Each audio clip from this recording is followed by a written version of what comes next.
Well, Michael, I think we had some of the best show prep that we have ever had. Um, and just so the rest of the world knows, our show prep is just us talking about random things since we have no idea what we're going to talk about. But but I think tonight we're going to talk about the cruel jokes that God plays on men after they hit the age of 40. Because Yes. the things that happen to us just aren't right, man. Yeah. Mainly the fact that despite the fact that you didn't know you had hair follicles on your earlobes, you'll find out that you do. I still maintain they just migrate. Yeah. I They just pick up and move. Yeah, you're born with the same number. They just move to places where you don't need them, like your toes. Yeah. Your toes. Tops of your feet. Absolutely. Nostrils. Yeah. Like the outside of the nostril, like the middle of your nose. Basically everywhere but here. Everywhere but the top of your head. And I still maintain that one or two of those follicles migrate inside your body somewhere because every now and then you cough up that random hair. It's like a cat. Where did that even come from? Yeah. Yeah. The male body. It's really it's amazing that any woman would ever want to be anywhere near a male. Well, how are any of you heterosexual? How is that possible? And this is why I can guarantee you that's not what we're talking about tonight, because our producer is a female. So, yeah, she's not going there. She knows better. In good conscience, I couldn't do that to the people who watch us. And you have better taste. Alrighty, everybody. He is Mike. I am Dan. We are, as they say, in the blind.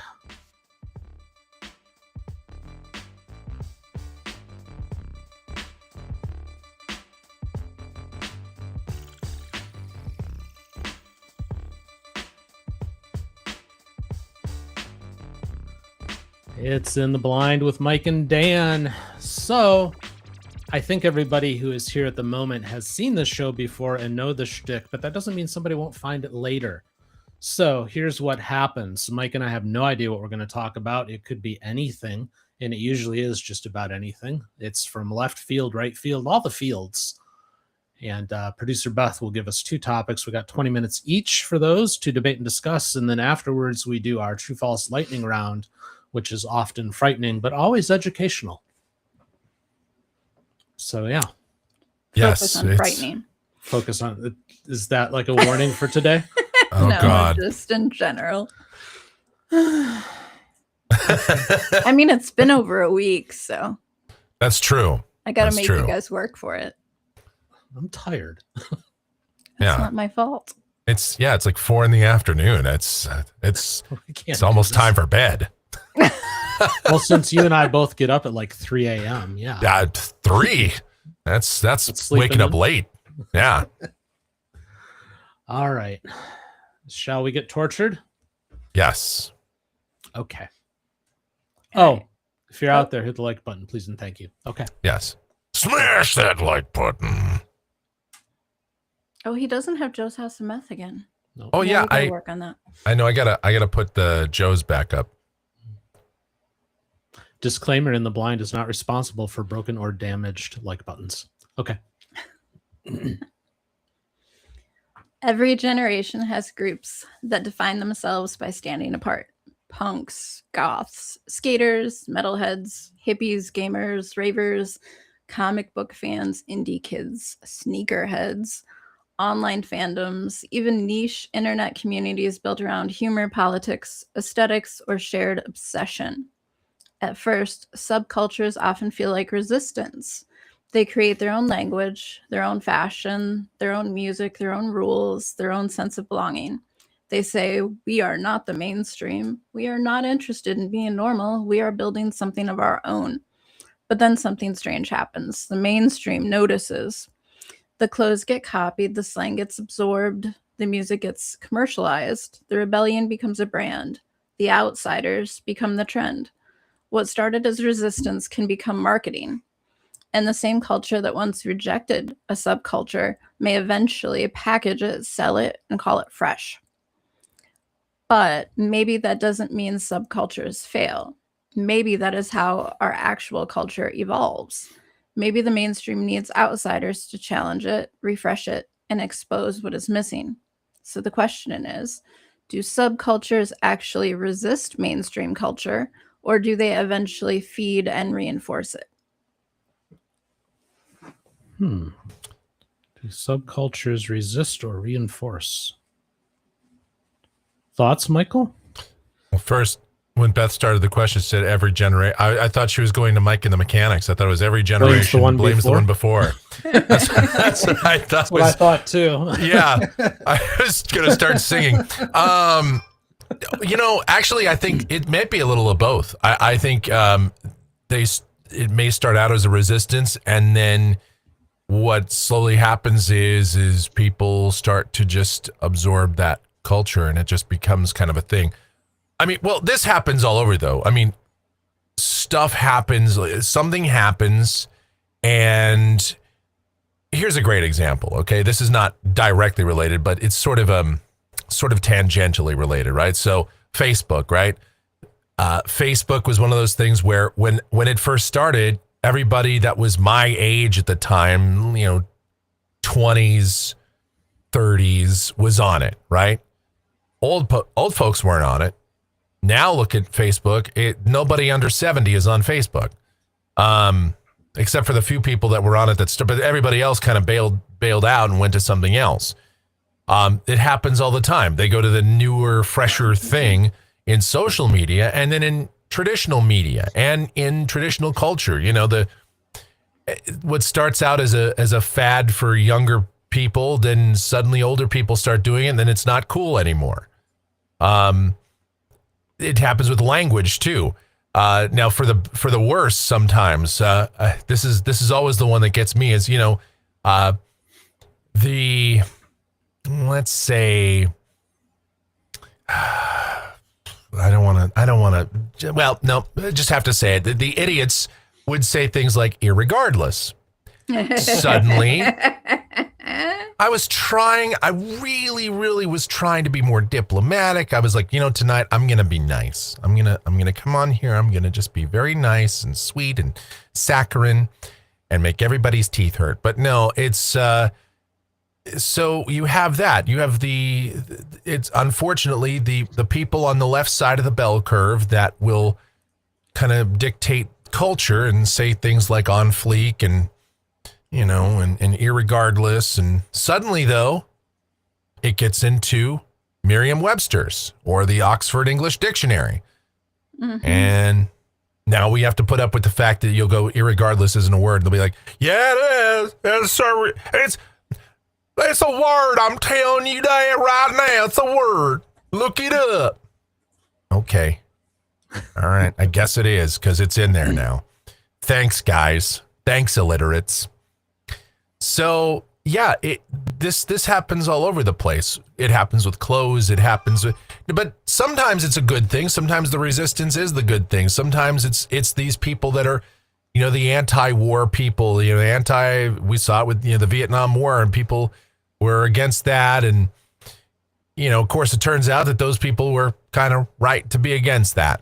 And, it transcends all cultures eventually. You always have that pushback, and sometimes we need that. So it's not always just frivolous things, but I don't know. That's my thought on it. One small correction that I will make, though, about Facebook is actually when Facebook started, it was just for college students, and you actually had to have an EDU email address in order to even sign up. And then eventually it migrated out from there.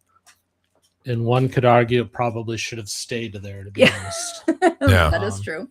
Because I don't think it's done anything to help us. No. But, so the mainstream definitely seems to absorb. What was that? Yeah, that was a straw sound. I think it's a straw. Okay. That was Michael. That's fine. Not I me. was looking over at you, so I thought the sound came from you. Nope, not me. What was that? No,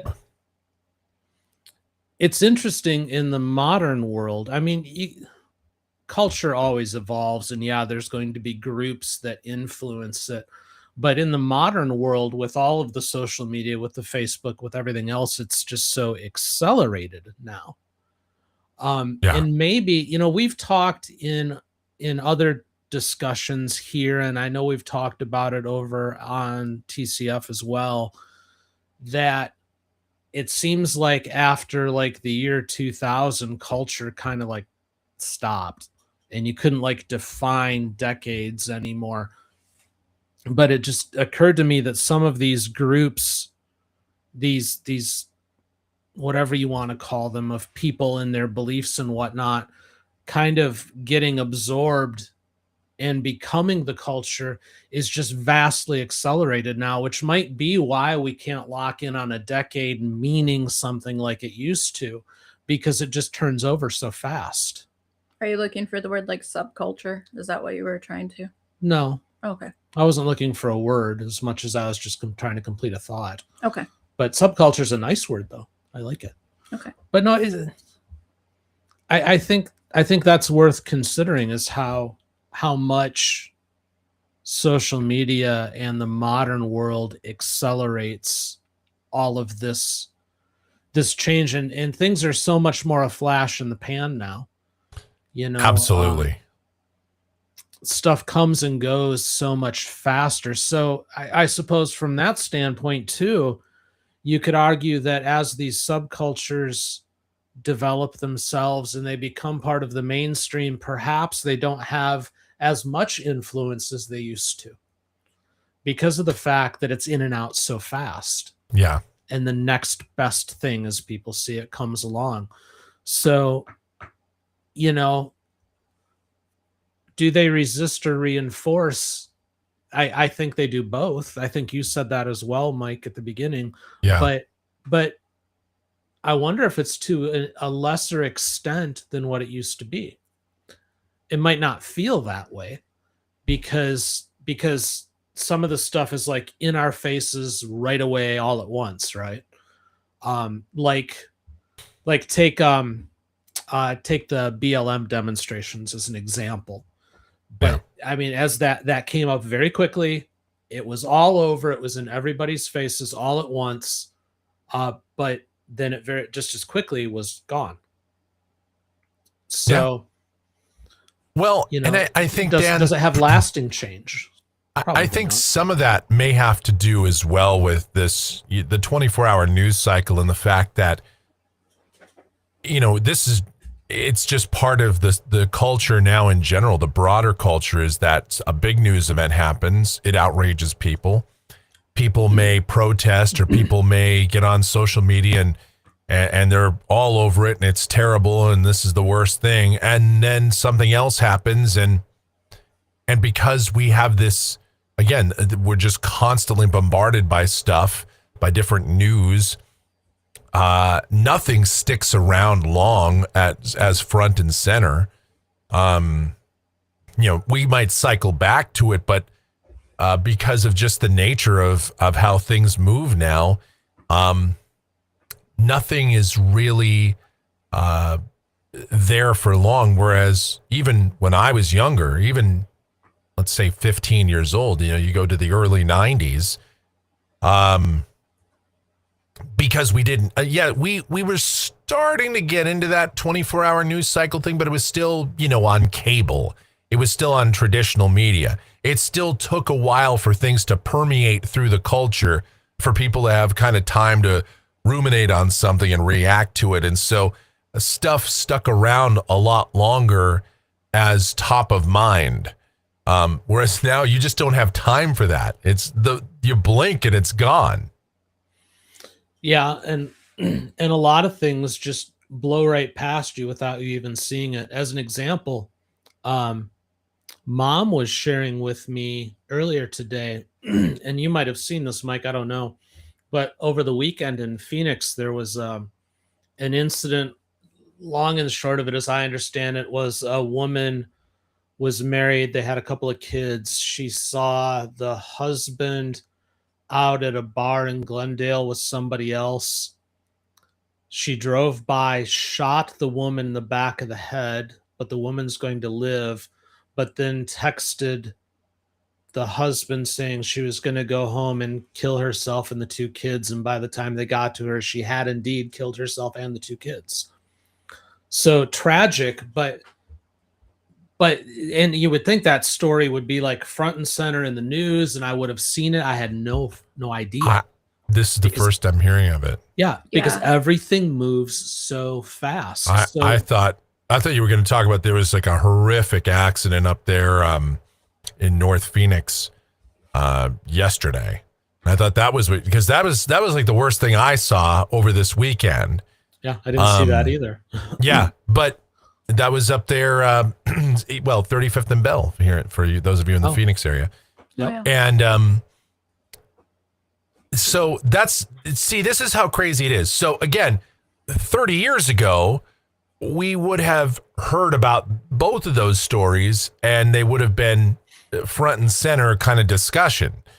But again, we got our news, we consumed things differently as a culture. Things moved slower. You had a newspaper, and the newspaper was really telling you what happened yesterday or even the day before, and there was an in-depth story maybe about stuff that had been ongoing for days or weeks, or, you got from local news or even national news, but it was stuff that had kind of already happened. Maybe there's something that's live that's ongoing at that moment, but again, you had to go and, that was something that was, it was something that was there, and there was only so many avenues that you could pursue, that you could go down to watch stuff. Now, I mean, there's just news alone. If you just want news, there's thousands of different ways to consume it from every market across the country. And then, of course, people that do their own stuff online. And then there's all these channels that are true crime channels, and then there's all sorts of other and then of course there's social media where people cover stuff and talk about different events that are going on. So it's this real time. Next thing up, the next thing is going to happen in 10 seconds. So you don't really have time to think about the last thing that just happened. And so I think that's where culture has changed, and that's why it changes so fast. Well, Top points out something back to my example story. She says that it's all over Facebook. Well, I'll tell you this, Todd, it's not all over my Facebook. This is another problem that we have with these subcultures that come up, is they become algorithm specific as well. Yeah. So you might be seeing it. It wasn't in my feed. Because everything is tailored to what the algorithm knows about you and thinks you're most likely to linger on and click on. So, right. Again, I think that as well would limit the resistance and reinforcement abilities of these cultures as they come up. Well, and that's the thing. Because it's going to be niched down based on the person. Yes. And I might see that story pop up, but it could be 5 days from now. Sometimes that happens to me too, is every once in a while, I'll get a story from days ago that happened. Yeah. That happens to me all the time. And then there is this sort of delay that happens in the culture too, where people go, well, wait a minute. Wait a minute. There was a mass shooting. I didn't even hear about it. And that happens too, because we're an algorithm driven culture. And then there's the people that are still reading the newspaper, the small sect of people, or people that are still watching the tradition of the local news, and so there's still lots of subcultures out there, but the tone and the pace of things is just very, very different. And then, and then of course there's, and it transcends all forms of media too, like music. I mean, a lot of trends that happen in music start now on TikTok, which is very sad. Unfortunate. Yeah, it's very unfortunate. And I don't just mean that because I'm like pooping on today's music, even though there's. No, please do. Yeah, it's. I mean, well, it's It's kind of low hanging deserved. fruit. I mean, but I can't think of a trend that has happened off of TikTok in music that I think is good. And I'm really trying to Anything think off of TikTok that's been good. Yeah, I don't know. The Tide Pod challenge was very Darwin Award I worthy. say it weeded out the herd a little bit. Yeah. I suppose. yeah, that was one that was definitely a TikTok special. Yes. TikTok, or I don't know if it was just there. The Darwin Awards literally need a separate section just for TikTok now, Yeah. I think. Yeah. Well, Except and that's where would you stop? Because there would be so many deserving. Yeah, that's fair. Yeah. Yeah, they'd have to just have a completely separate, not just a category. You'd have to just do a whole separate award show. Just Yeah. So I don't know. This is one of those things. This is one of those topics where, again, as is so often the case when we talk about this stuff, where you could just focus on one aspect of it. Again, you could just focus on the music aspect. You could just focus on vocabulary or clothes or whatever. I mean, because all these different things go on and people start saying stuff. It's just like when people start yelling 6'7", you know, I was like, I still, to this day, I still don't get it. I still don't understand it. Nobody can properly explain it. And you can Google it and the explanation isn't clear. Right. It's not clear. I still hear it now and then, but at least it's not as prevalent. And that's the thing too. It just started and it's already kind of died down. Thank God for that. Yeah, I agree. Next week it'll be like QZ, or we'll just yell some random, I don't know. Yeah, I don't know. The Batman symbol or something. I don't know. Something's gonna take over and replace that. But that's. At least the bat signal would have some pop culture significance to it. Yeah, it's at least something. This discussion though has got me thinking different from what I have before. In the past being like 28 minutes ago, I would think of different subcultures and some of the stuff that happens, and I would worry about it going, it's just going to damage us. But as we've talked it through, I don't know if it's given enough time to damage us. So maybe the damage is the fact that nobody has time to sink their teeth into anything anymore, even if it's bad. I mean, good or bad. Yeah. Because everything is just put in front of you so fast and then changed out just as quickly for something else. That may be part of the cultural rot that we have. Maybe the biggest part of the cultural rot that we have is just people being worn out from the fact that there's nothing to really grab onto and hold on to long term like we could back in the 70s, 80s, 90s. Yes. You know, things evolved, but it went slowly, and you could embrace something for a while. Now you embrace something for about 2 seconds. Yeah, I mean, that is the kind of the positive side of it, is that any trend, even the bad stuff, it's not around that long. And by the time it starts to catch on, it's already kind of over. And so then we can just look back and kind of make fun of it because, hey, boy, remember when people were doing that? And it's like, yeah, that was crazy. That was in January of last year, like the first part of January. And then it's like, that's how fast everything kind of goes and evolves now. And it's all right, I guess. I don't know. I feel like on this one, I know, and I'd like to say this is like the old man's opinion, but I don't know. I think this is one of those where I think everybody can kind of agree that it's hard to keep up with things. It is. I was just thinking back to the 60s and like anti-war hippie culture. Yeah. And, you know, you could look at that and say it had these negatives to it, and it also had these positives to it, and you could debate it either way. but at least there was time for that group to develop what they thought and what they believed, right or wrong, good or bad. You know, there was time for that. Now there just isn't. It's like, here's information, move on. Here's new information, move on. And I think we're worse off for it because it's just exhausting. Yeah. Hi, Freya. Yeah.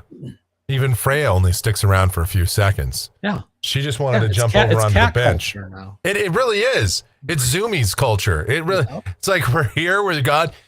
You know, back then, you know, the hippie culture, the anti-war culture. The other thing is there's time to discuss and debate and really kind of look at it and talk about how its impacts on society. And we can really kind of delve into these deeper issues. And now if somebody does something outrageous, I mean, you talked about BLM and all that, and, you know, the George Floyd stuff. And yeah, that went on for a lot longer than a lot of things do. But even that, realistically, I mean, the whole thing around it only lasted a month or two. It wasn't enough to big, change the world. The big impacts, right? Yeah. Again, there was more discussion when, you know, Derek Chauvin was found guilty and all of that. But basically, I mean, look, if you remember Rodney King. Yeah. I mean, that whole thing was part of the culture for over a year. Yeah. For a year and a half. I mean, from the time it happened and that grainy video came out on the news and everybody saw it, all the way to the time, you know, of the LA riots and everything in between, that was a big part. And I'm not saying it was discussed every day 24/7, but it was definitely it was you know, underscoring the entire period. There was constant updates. There was constant talk about it, and everything else. You know, same kind of time period. O.J. Simpson, the Menendez trial. You know,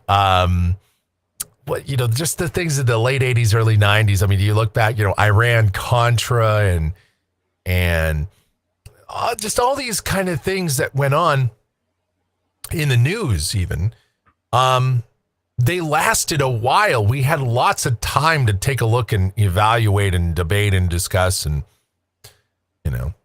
I think 9/11 was the last thing that was really held on to as far as the news cycle is concerned. Like the last big thing. Because that lasted for a very long time. I would say, yeah. They tried to hang on to Ukraine. They did. It didn't work, though. But yeah. It kind of kept coming up. It's one of those things, you know, the recession and all that, the economic downturn, 2008, the housing market, all that stuff. I mean, that, because of the nature of it, anytime there's a recession, that's always going to be, again, it's one of those topics that's kind of in the background. And then little things will jut out and stick out and they'll get talked about some. But 9/11, yeah, was probably the last huge, just major thing, major impactful event that just stuck around for so long in the culture. Yeah. Because really, that was not just days, that was weeks, that was months and months of discussion. And then just when you kind of thought it was done being talked about, then it came up again, you know, and, you know, what are we going to do with Ground Zero? And it was just always kind of there. So it's fascinating. Yeah. Okie dokie. Ready to move on? Yeah. Okay. Once people form groups, they almost always create rituals. Some are religious, some are cultural, some are personal. Some are so ordinary we barely notice them. Lighting candles, saying grace, standing for a national anthem, wearing lucky socks on game day, birthday candles, wedding vows, funeral songs, morning coffee, Sunday dinner, a handshake, a prayer, a chant, a family tradition. a pre-show routine. Even the little habits people repeat when they're nervous, grieving, celebrating, or trying to feel grounded. Rituals can look irrational from the outside. Why does repeating certain words matter? Why does lighting a candle change anything? Why does wearing the same jersey feel important? Why do people knock on wood, cross themselves, toast before drinking, or save a seat for someone who is gone? Maybe rituals are about meaning. They turn ordinary actions into symbols. Maybe they're about control. They give people something to do when life feels uncertain. Or maybe they're about belonging. They tell us, you are part of this. Other people have done this before you. Other people are doing it with you now. And maybe that is why rituals survive. Not because every ritual is logical, but because human beings do not live by logic alone. We need ways to mark time, to process loss, to celebrate change, to make chaos feel survivable, to remind ourselves who we are and where we belong. So the question is, are rituals really about meaning, control, or belonging? Didn't we kind of touch on this a show or two ago in a way? Are you thinking of the Easter stuff? Maybe. I mean, it's fine, but I feel like we've kind of delved into this territory, so I'm trying to remember what I said before. But no, we haven't directly covered it, no. Obviously, there's going to be overlaps with broad categories. Are rituals about meaning, about control, or about belonging? I think it's somewhat of all of the above. Yeah. But I would throw in a fourth, and I would say it's about grounding us. I think human beings are grounded in the ritual. I would put that under the meaning category, though. Personally. No, it's a little different to me. Okay. You're allowed to disagree. I mean, I get why you would put it there, but I feel like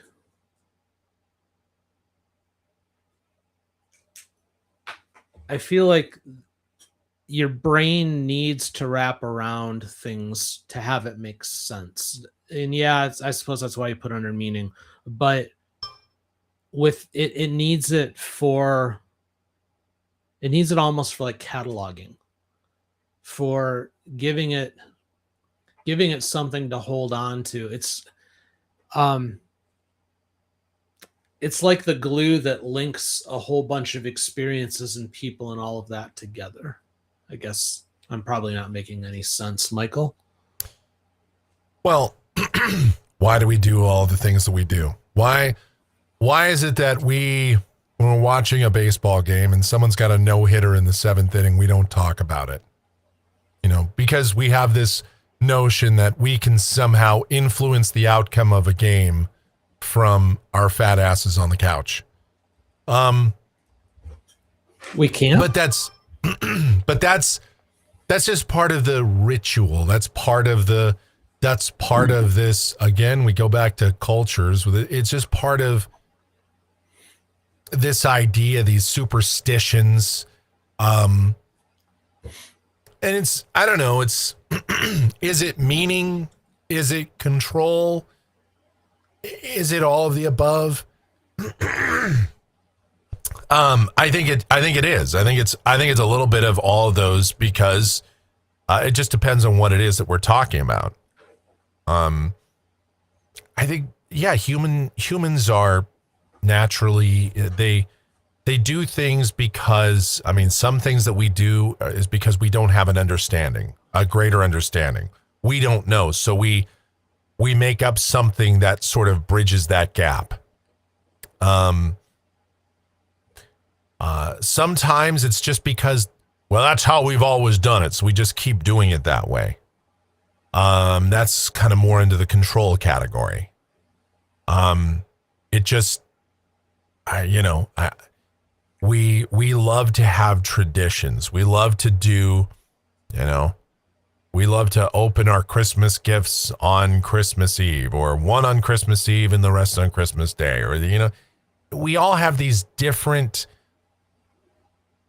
little things, these intricacies to our own culture, our own families, our own, and I guess it's just a way that we put our own stamp on something, and something that just sort of takes a humanity and kind of makes it our own.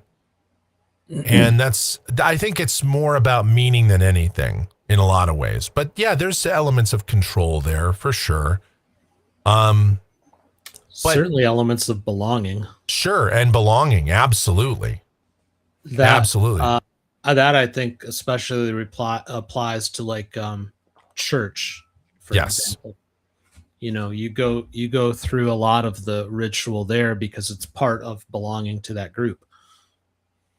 Right. Yeah, So, like I'll go with Michelle to her church now and then, and again, I'm your agnostic guy. I don't know but it's strange to me to watch them, peace be with you and also with you. And it's like this sort of this call and answer chanting thing. Again, I grew up with that as well. So I know it, but I don't completely know it. And it seems when you're on the outside looking in, it seems strange, right? Because you don't feel like you totally belong, and it feels a little awkward to be there because it's almost like, well, I don't know all this stuff, guys. I'm not in this group per se, but but it's people that have a belonging. They're looking for meaning. And, some would argue that that kind of thing, the religion, there's a bit of a control thing. It's meant to control might not be exactly the right word, but behavior. It's meant to sort of control behavior or inspire morality, And so there's, and it's, it's everything from the grandiose, again, up here at, the level of religion, all the way down to just, again, the silly things with watching sports and everything kind of in between. And, we do that with everything that we do. There's, whether it's people's house rules for playing Monopoly to, whatever. It's we like to put our stamp on everything. Within our own little groups, within our own little cultures, and within our families. And I think that's human nature to do that. that's a good point. A lot of ritual is putting your stamp on things. Hadn't thought of it that way, but it's true. And some of it, I think, for people kind of changes and develops over time too. Sure. But I was just thinking, I wonder if, to go back to your example of if we're in the seventh inning and there's a no-hitter, we don't talk about it. I wonder if there's any tie, this is a little bit mystical, I suppose, but I wonder if there's any tie to the idea of we have that ritual as an example because putting those negative thoughts and energies out into the universe might change the outcome. Because we've talked before here about how there's weird links between people and whatnot, and we don't fully understand how we're all networked.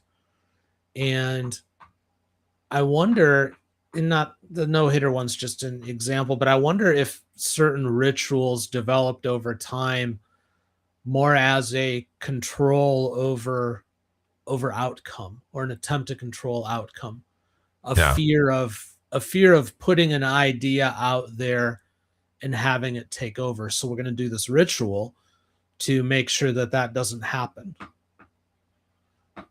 I mean, I could see that in modern thinking, and I could also see that in ancient thinking where people understood nothing other than, dad fell out of the tree and broke his neck while picking apples, and Junior had a thought that dad might be in danger, so we're not going to think of those thoughts anymore when people are up in the trees picking apples. Yeah. And that's the ritual. We we turn our back and walk the other way so we don't interfere with the apple picker. I don't know. Well, right. And again, it's because, if something bad happens to somebody and, you happen to be doing something else at that time, and now it becomes this tradition. Well, I won't do that thing again. Well, while person A is doing this, person B will not do that. And there's a lot of that. Again, that goes back to the whole thing about superstition. We have this idea that we are ultimately very in control of everything that goes on around us, and we are the arbiters. We are the controlling force of the universe, and really we're not. We're insignificant specks, but we think that we can shape space-time ourselves, and so therefore, because we want to have meaning ultimately. That's humans want that. Every living sentient creatures that are self-aware want there to be meaning, and that's why we do things that we do, even if it's silly stuff. Because I think the more I talk about this and the more I think about this, I think meaning is the biggest part of it. Sure, there's elements of control and belonging. Absolutely, there are. But meaning is such an important thing for a lot of people. I mean, what's the thing that everybody says? They want to know the meaning of life, right? Yeah. Well, the thing you'll never know. Right. And within that, they want to find the meaning of other stuff. If you can find the sum of all these other things, you can find the whole of the meaning of life. So why not assess and assign and figure out the meaning of everything else? So that's why we do the things we do. And some people are, and then I don't know, some of it's just silly stuff.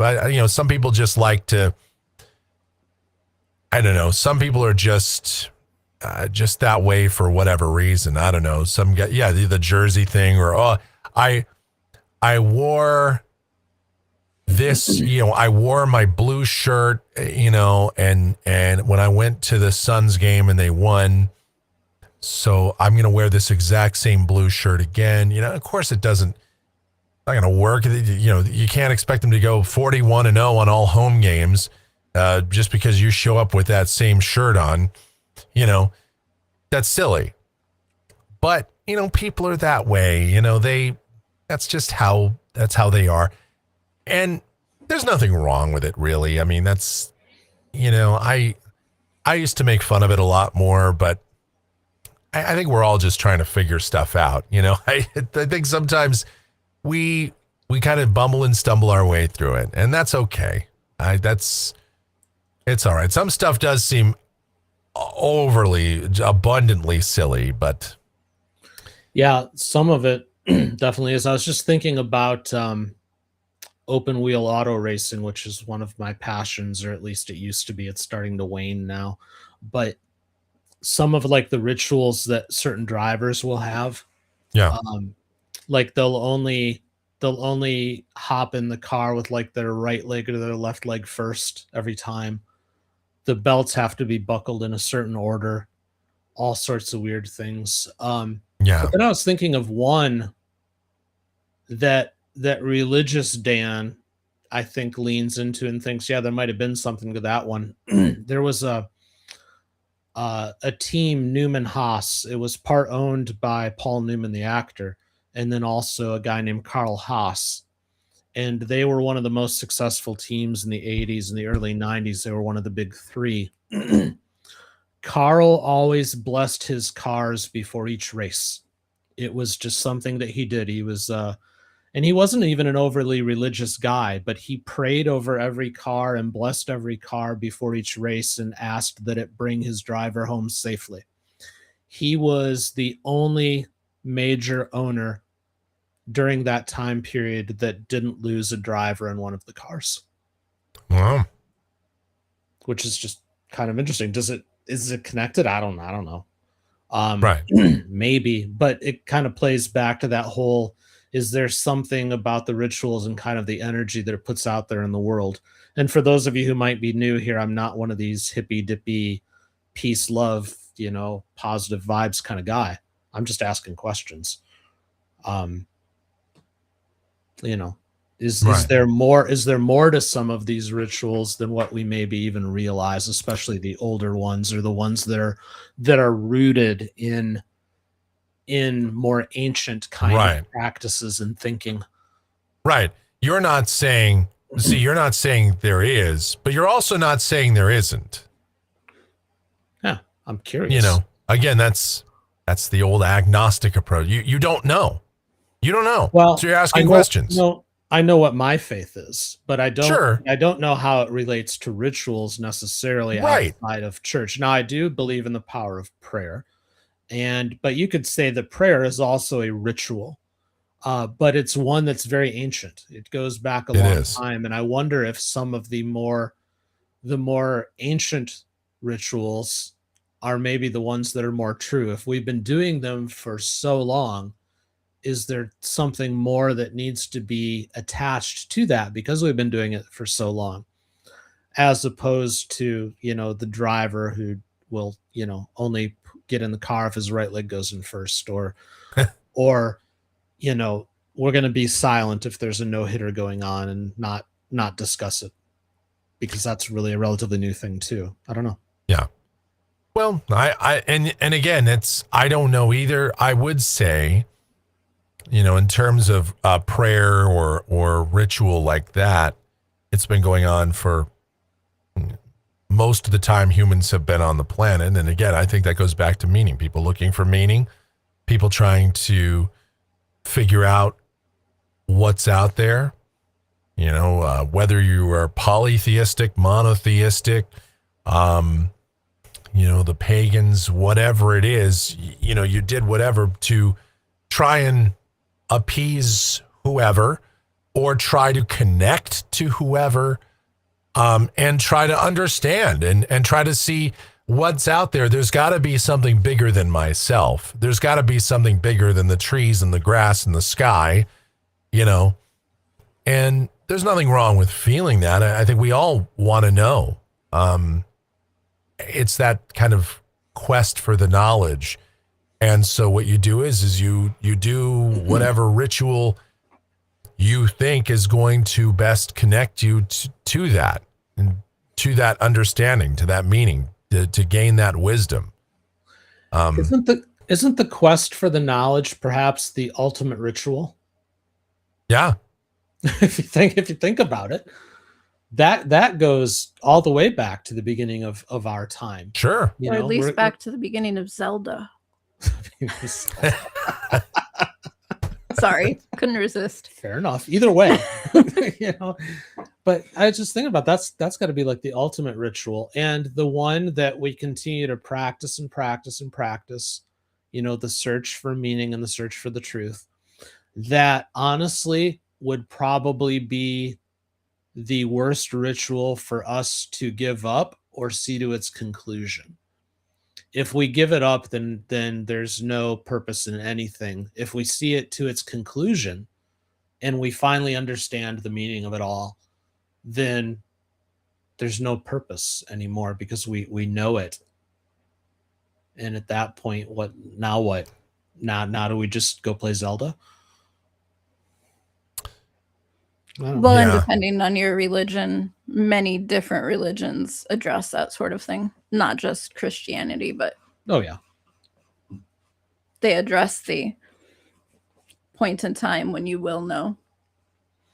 Yeah, but I think in this life, anyways, I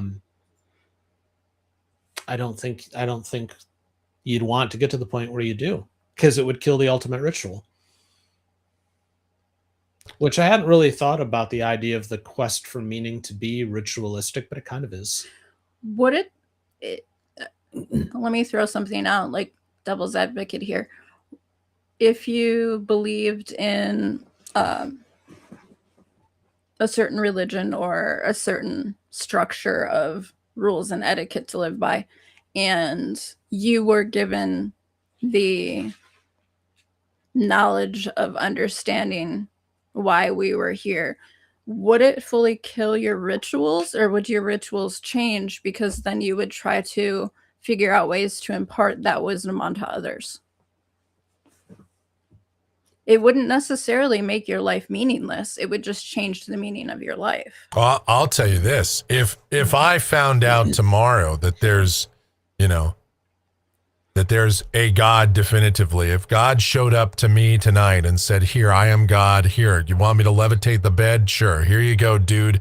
Here's, this is all the proof I'm going to show you, whatever you want. And I saw it because again, I would tomorrow, I'd beat a much different drum for everybody. If I knew definitively as a person of science, if I could say, hey, folks, this is what's out there. This is what happens. It would definitely change how I exist.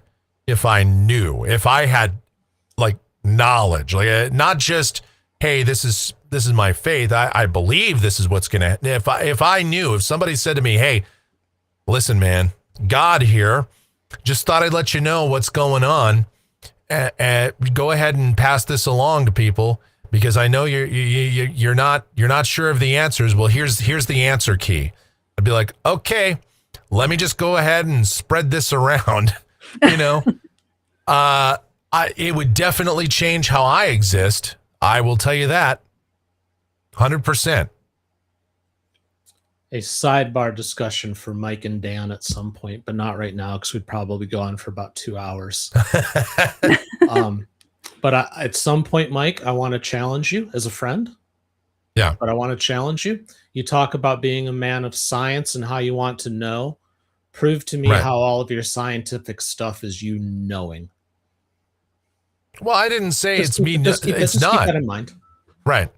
And that's why, agnostic agnostic is not knowing. That's what the word means. I don't know, but it's also not atheist. It's not, I don't believe I know this is not, because that's a knowledge too. That's a thought. That's a faith. It's I believe that there's nothing.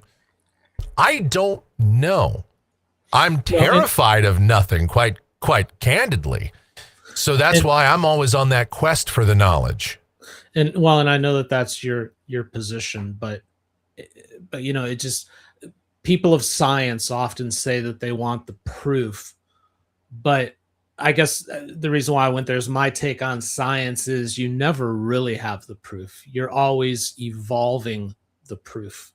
You're looking for deeper proof, deeper meaning, which I don't think is all that different from the theological quest. But I will say, God shows up and says, hey, dude, God here, well, I don't believe you're God. Oh, yeah? What would I have to do to show you? And I just say, well, do this or this. And then they do that or that. And I'd be like, okay, man, well, that satisfies my proof. That to me is different than, someone writes some equations on a board and goes, yeah, that proves it. I'm like, well, yeah, kind of, but what about when what if I find a flaw in your equation? Like, yeah, kind of is okay, but, to me, it's just like, weather, meteorology, it's an ever evolving science. We're always going to learn more about it. There's no, it can never be completely settled because there's so many thousands and thousands and millions of variables that just when you think you've learned a lot, you've actually found out that you've learned very little. Yeah. But something like that would be very concrete. Like, do I believe in Dan's soul? Yes, because I've met the guy. I know Dan is not just a face on a computer. Dan's an existing thing. Just like if God was like, hey, dude, God here, I would be like, yep, there's a God. It would definitely change how I go out and view and run my life tomorrow. I believe in you too, Michael. Well, you know what I mean, though? It's like something tangible, like science as a concept is not completely tangible. Yes, you can do experiments. Yes, you can do things that may prove or disprove a hypothesis, but there's still more to learn beyond that. That's fair.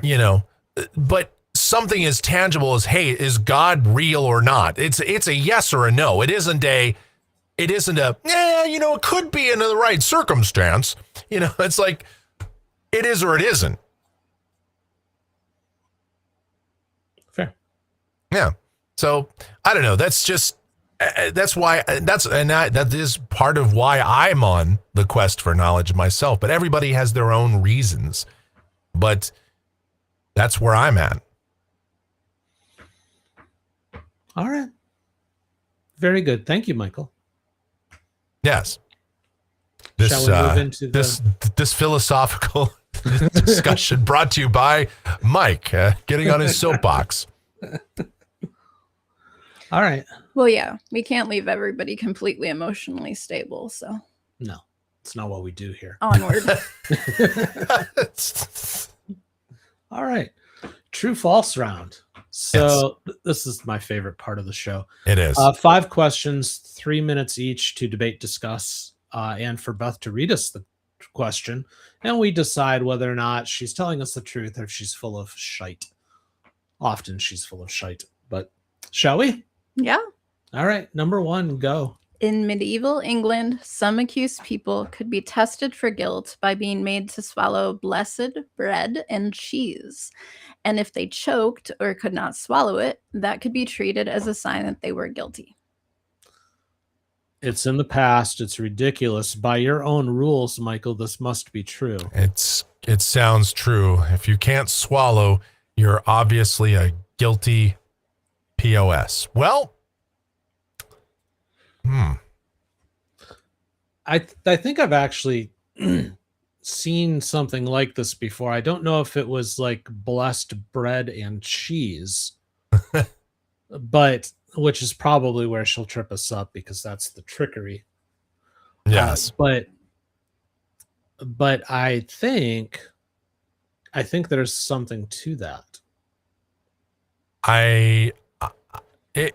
By my own rules, it's true because it's ridiculous. So I have to stick with it. But I also think that there's probably merit to the fact that this is true, just because it just sounds like is it bread and cheese or is it, you know, A Big Mac with cheese. right? Is it, you know, they just feed you lager and I don't know, the fish and chips. I don't know. I'm not sure about the meal part, but it does sound like it's true. Well, aren't these the same people who they'd throw you in a burlap bag and throw you in the river, and if you like drowned, you were innocent, and if you like floated, you were guilty?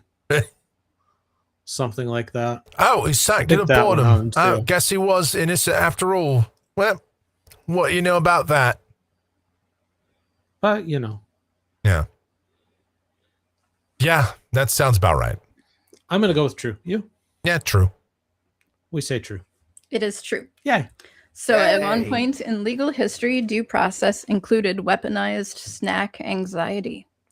This was a real type of trial by ordeal known as cornced. Cornced? Yeah. Also called the ordeal of the morsel of blessed morsel. Not kidding. The accused person was given a small piece of bread and cheese that had been blessed with special religious prayers. The idea was if the person was innocent, they would be able to swallow it. But if they struggled, choked, or could not get it down, that could be interpreted as guilt. So yes, there was a time when the justice system basically looked at a suspect and said, let's see what God thinks of your cheese technique. And somehow that was legal process. We've got some cheddar. Let's see if you can eat that. All right. Here's some Italian herb and cheese. What I think of that, huh? Right. That's right. Look at this guy. Totally guilty. Oh, no, never mind. He swallowed it. Ah, guess he didn't do it after all. Nice. So some of the complications I see with this. one of them would be what if the person had been like starving for a long time and you can't feed them a lot of food right away when somebody's been without food because that will make them sick and potentially kill them. Yes. So, Yes, but they said they're morsels, not full meals. what if they were forced to drink castor oil first? Some people actually still use castor oil as a way to clear out their intestines, by the way, even Well, I know. even to this day, which I is just disgusting to me. But What if this happened in a food desert and they couldn't get the bread or cheese? Mm. I think everything back then was a food desert. I don't know. As opposed to Lots the of food questions. pyramid. Lots of questions. Yes. And back That's then, what those the- things in Egypt are. They're food they pyramids. were food warehouses. Yeah. Everybody's trying to figure out what the pyramids were. So you got the interesting. The government back in the 60s and 70s was trying to tell us stuff. Yes. But you have to remember, back in medieval times, the legal system was also very often controlled by the same people who controlled everything else. So like now. The church. But I was thinking more like monarchy and stuff like that, and they would be the people who would have access to all the food, so they weren't hurting to be able to obtain it, was more my point. Yeah, but they certainly weren't using the best cheese. Well, no, it was They were probably using the gross, rotten moldy stuff, stuff, yeah. but yeah. Yeah. But don't gag on it, because Yeah. that just proves you're guilty. Yeah. Okay. Number 2. Sure. Go. When someone flatlines, doctors can shock the heart with a defibrillator to restart it, like they do in movies and TV.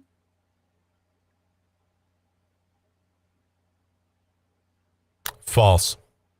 Because because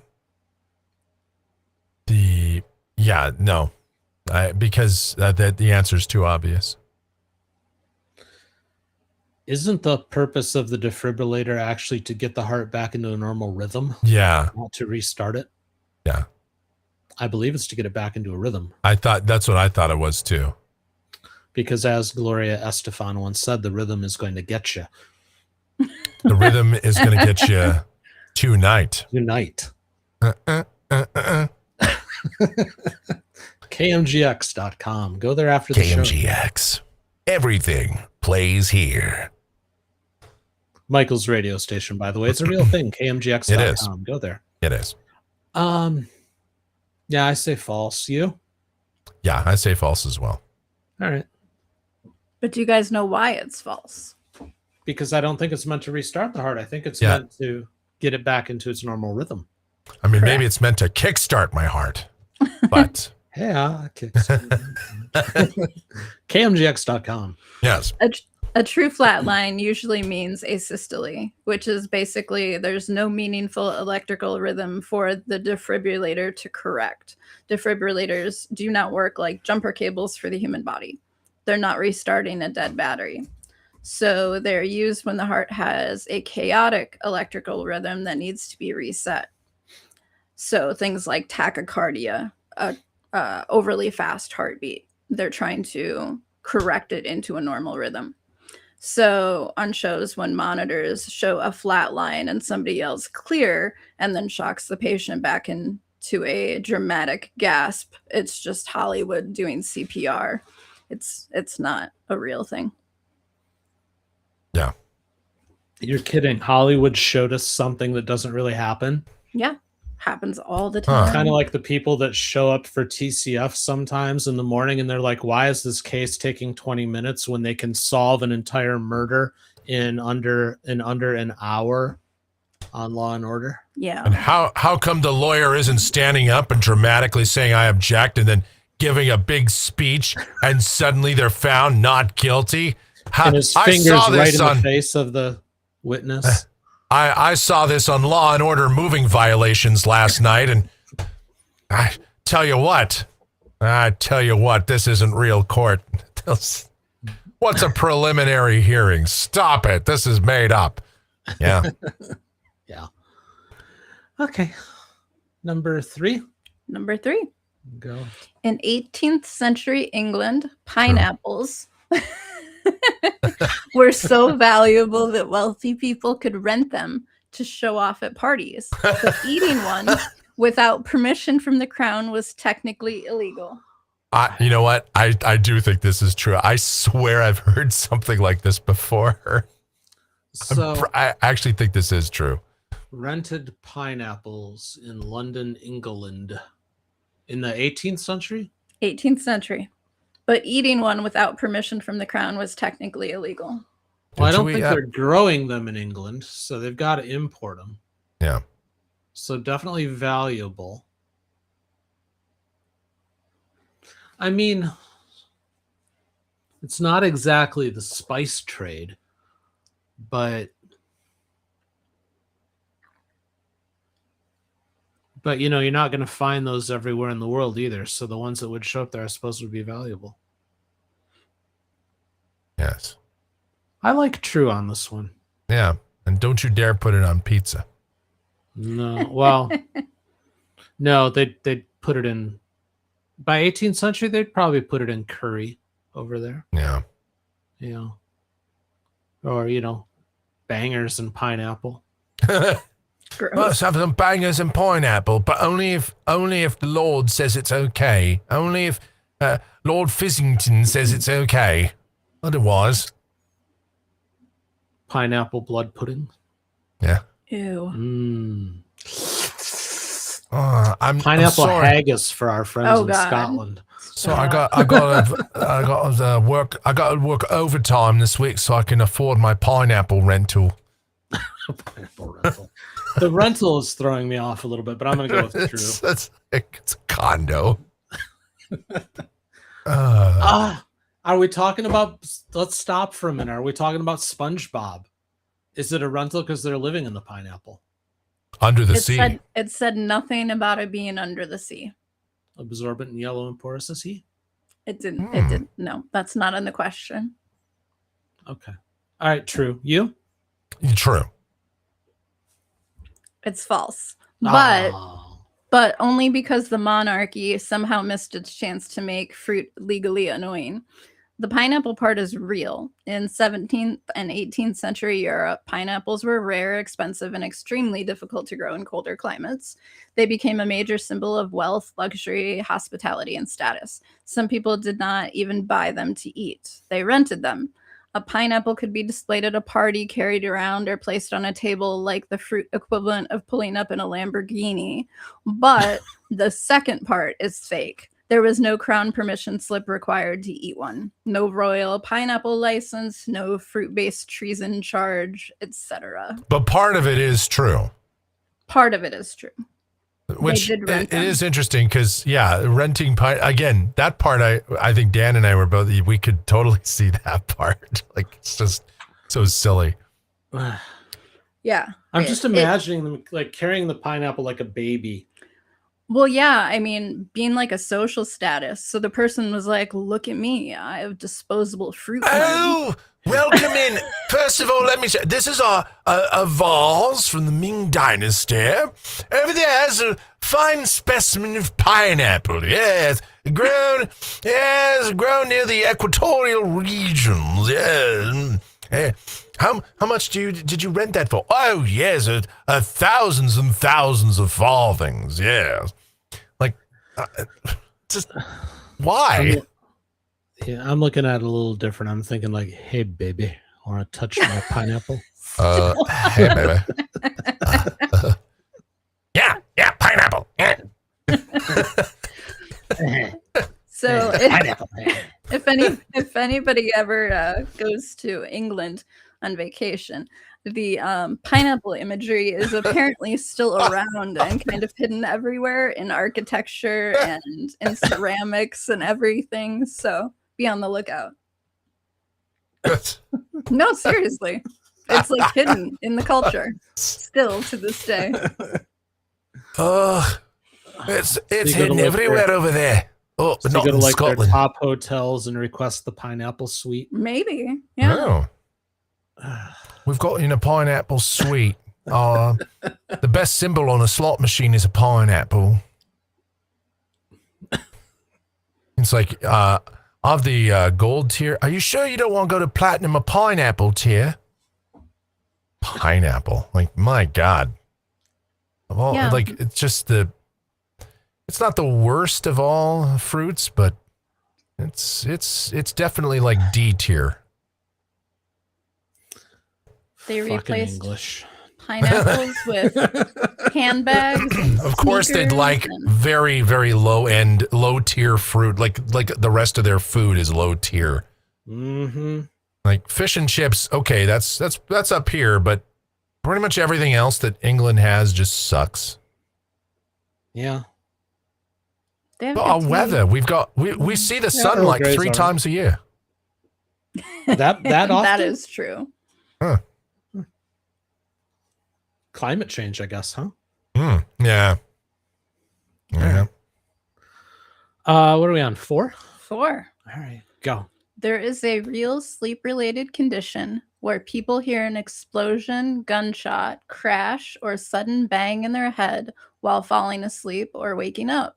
It's called living in the West Valley.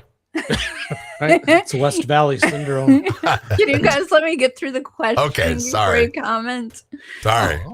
All right. Even though no sound actually happened, was the end of the question. Now you can comment. Yeah, it's Oh. West Valley syndrome. Yeah. Yep. Yep. It's true.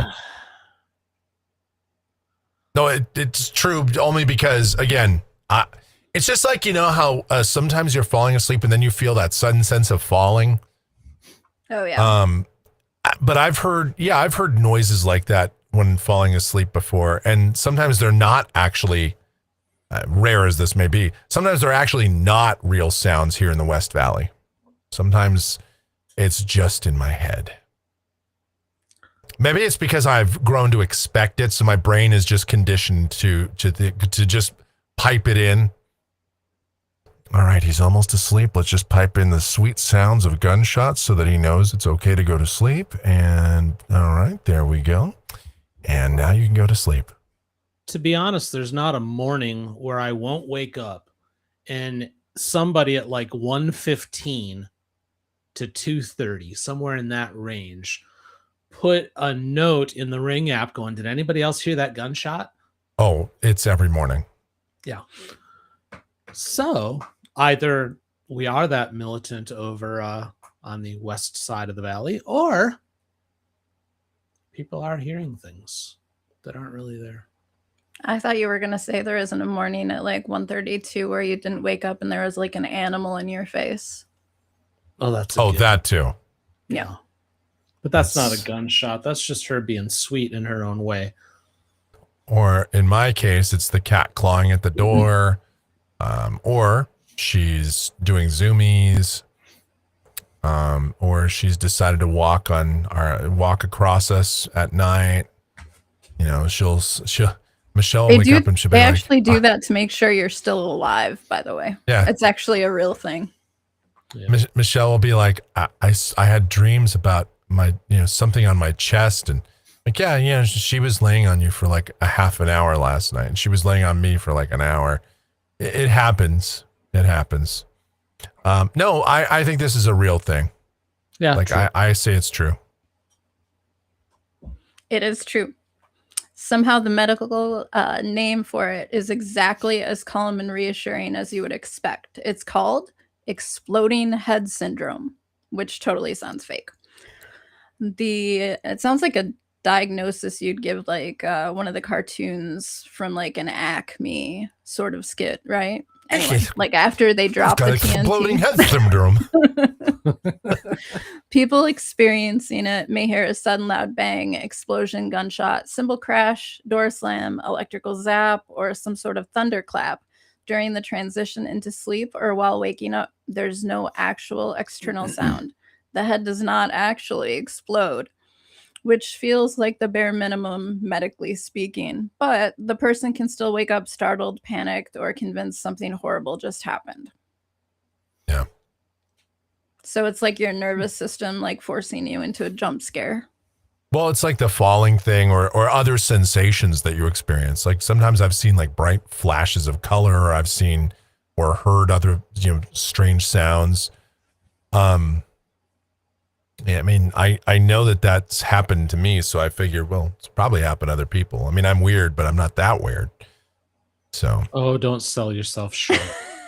yeah, I know. Number 5. Number 5, if you're ready. Yeah, this one's always a joy. It is. In 1986, a lake released an invisible cloud of carbon dioxide that suffocated more than 1,700 people and thousands of animals in nearby villages. That was in Africa. That's true. I thought it was sulfur dioxide or something, but I've heard about that. That's true. That was like in, I don't know where it was, the DRC or wherever it was, but it was, I seem to remember this happened in somewhere in Africa.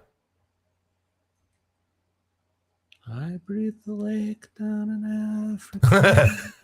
I know, it's been a very musical show from the very beginning all the way to, yeah. I'm not familiar with this story. I'm not the science guy here tonight, but trying to put my science brain such as it is on this. How would that scientifically make sense that the lake suddenly belches a bunch of carbon dioxide? Like I said, I thought it was sulfur or something, or I thought it was something else, or methane, or I swear it was something else other than carbon dioxide. But I do remember a story about this, and again, it was somewhere over there in Africa. I don't remember where it was though. I'm trying to, Tanzania or something. It was something like that. Yeah, I could buy into the sulfur idea if there was like an unknown volcano underneath it or something that suddenly bubbled over and all that. That would make more sense to me. But maybe the trick here is it wasn't carbon dioxide, it was sulfur dioxide. Yeah. And you're right. It was something like that. I mean, this story is 100% true, and I 100% remember it. And I'm almost positive it was in Africa, because the only other continent that tries to kill you more than Australia is Africa. So, I know I've heard about this. But yeah, so I'm locked in on true on that.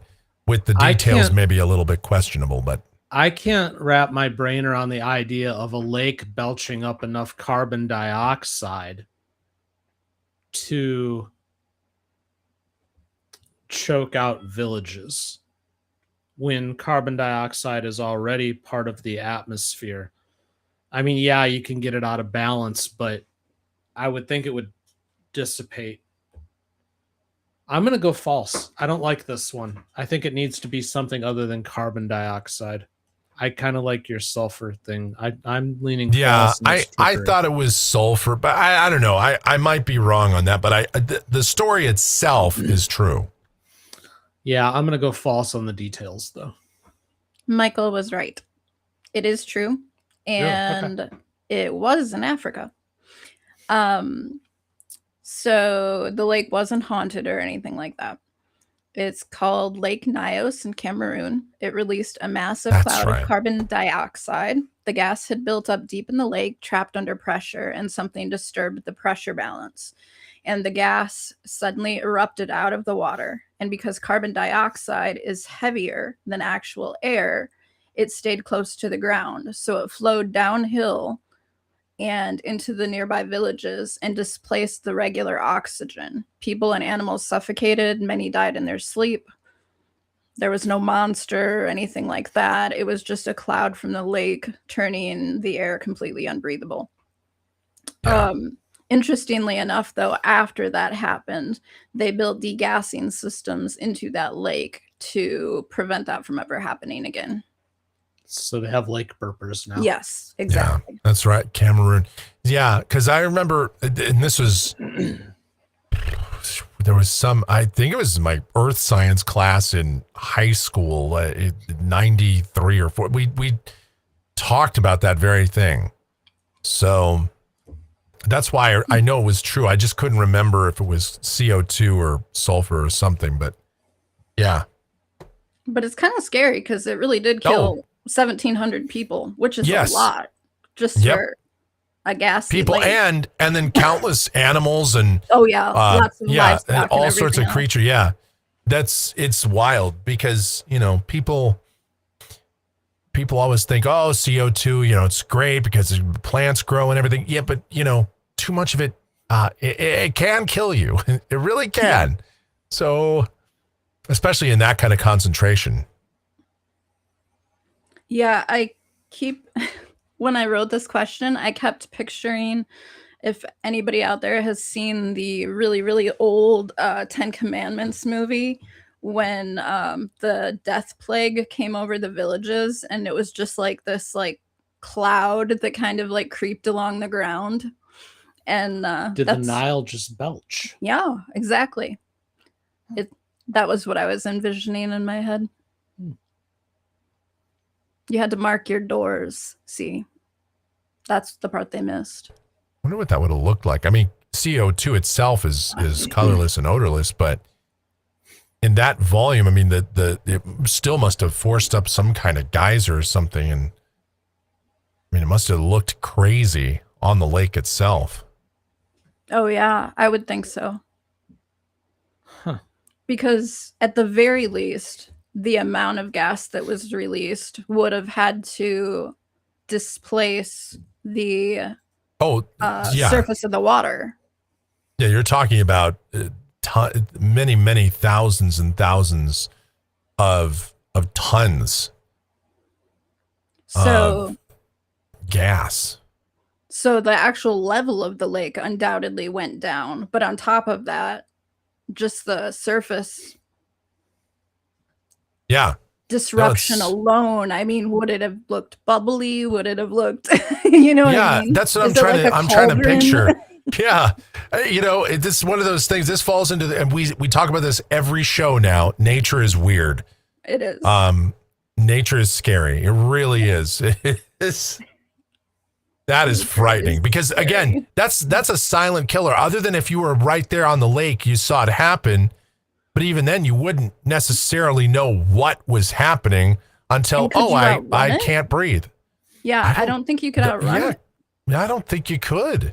The disbursement in the air. No, because it's moving downhill. It's moving into the valley or it's moving, across it's probably moving pretty quick. It would probably have taken a while to disperse. If you think of things like Chernobyl, I mean, you couldn't outrun that either. So no. Well, it's time to talk about what we learned today. Yeah. Yeah. Interesting show. Thank you, Beth. Nature is a scary bitch. It is. Yes. Nature wants you dead. That's one of the first rules. Yes. All right, friends, I hope you had fun tonight. We did. So much so we'll be back on Monday for episode 25 already of this show. Can you believe it? And Michael, we need to talk to you. Beth and I have an idea to do something fun for episode 25. A very special in the blind. Exactly. So tune in Monday to see if we do something special. Right back here, 7 p.m. Eastern, 4 p.m. Pacific. You can find... Special. Yeah, I know, special. You can find me tomorrow morning over at Courtroom Files. That's YouTube at The Courtroom Files, 9 a.m. Eastern, 6 a.m. Pacific. And then we'll be on Sidebar over there tomorrow night, 8 p.m. Eastern, 5 p.m. Pacific, where you can find Michael as well. And it's a viewers control the topic tomorrow night. So that's always going to be fun. And at some point tomorrow, you'll have your Phoenix, Arizona weather discussion video. Absolutely. I would imagine, Mike. Yeah, absolutely. Yeah. So join us for all those things. Smushy that like button on the way out. If you haven't already, go to itbshow.com and sign up for the show notes so you can get Beth's notes. And she's got links to everything and whatnot, so you can learn if you want. And I started adding pronunciation keys for some of the bigger words, too. Oh, you did? Cool. Yeah. And feel free to give us a donation while you're over there if you are so inclined. But we'll see y'all again next time. Bye. Bye. Bye-bye.